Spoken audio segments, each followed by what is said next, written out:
Hey guys, my name is Nora Franche, and welcome to the podcast Grateful Blessed Mess, daily reflections for those in the 12 steps. I am a fellow 12-stepper and certified mindset coach, and I am here to introduce you to the value of mindset coaching in your 12-step journey. So if you feel like you are stuck in the steps, if you're slipping and sliding with your abstinence, mindset coaching may help you as it did me, and you can find me at catholicmindsetcoaching.com. These episodes are meant to invite you in to consider the truths of 12-step wisdom and to join in the very real struggle of living them in action. I hope that it feels almost like a mini meeting, and I invite you to contribute your own share on the Grateful Blessed Mess Facebook group to keep the discussion going. My comments are based on my own experience, so feel free to take what you like and leave the rest. But my hope is to encourage you on your own daily 12-step journey. As they say, you cannot stay clean on yesterday's shower. So without further ado, let's begin.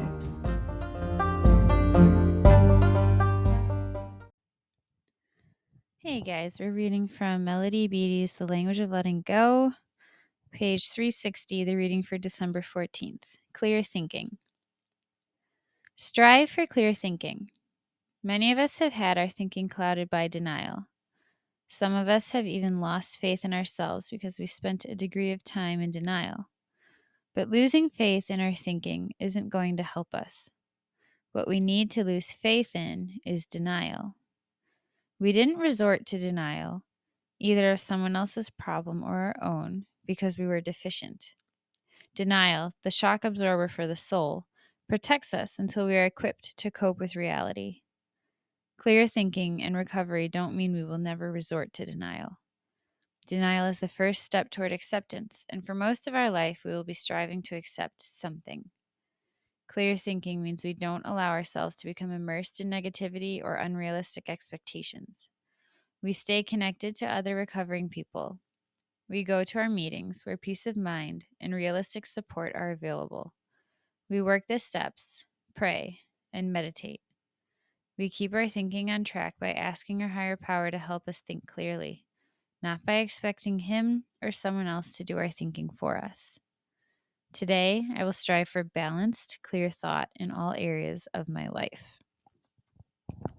Yes, clear thinking. There is a scripture phrase that I want to look up for you that,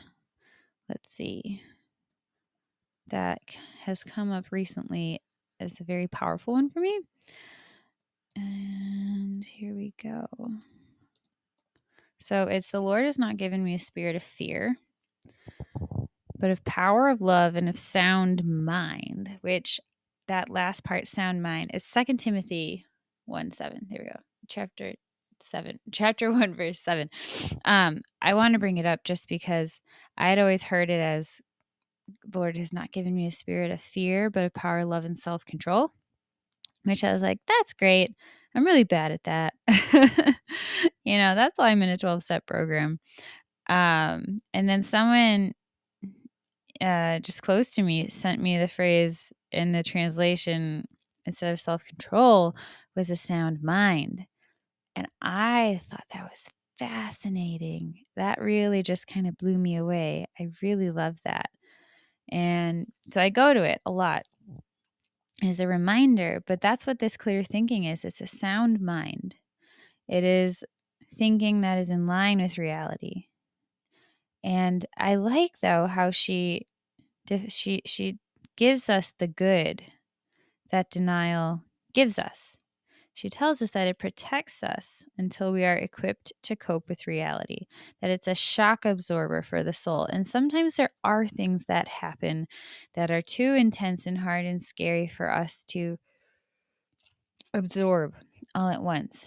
And we need to give ourselves that little distance. It's almost healthy. It's healthy to give yourself a little distance, perhaps in the form of denial. And that knowing that you will come back to it and you will process through it when you're better equipped, when you have a little space, when things aren't so intense and scary. So they say here that denial will still be part of your life, but it'll be part of a sequence instead of something that we end or rest in. So this other thing here, that clear thinking, means we don't allow ourselves to become immersed in negativity or unrealistic expectations. So we're not going to project into the future that everything's going to go wrong. We're not going to catastrophize, because that actually isn't consistent with reality. It's fantasy. It doesn't exist. And then unrealistic expectations, why I'm having trouble talking today, is going to save us from the grouch and the brainstorm when those unrealistic expectations aren't met, because they can't be. They're too grandiose. So she just encourages us to stay connected, to strive for balance. And I think that we can't make ourselves think clearly. I think this is just another promise of the program that comes to be when we are surrounded by other people who are thinking clearly, and we can identify that I want what they have.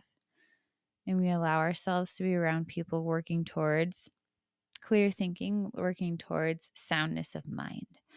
And it's something that comes along as we work our steps in the program, and we grow in honesty, and we grow in the capacity to be honest with ourselves. And the more we grow in that capacity, the less and less we will need to rely on denial to get through the hard spots of life.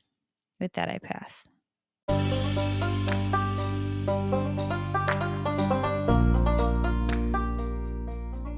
Thank you so much for listening to today's episode. If you feel that mindset coaching could help you on your 12-step journey, please feel free to reach out and find me at catholicmindsetcoaching.com. This is not a replacement for 12-step work. This is something outside of the 12 steps. It is simply something that has a heart for the 12 steps and those who are in it. And so, welcome. If you are here, chances are you may also be a bit of a mess, and I hope that you can learn to find some gratitude in the blessings that have come from your messes.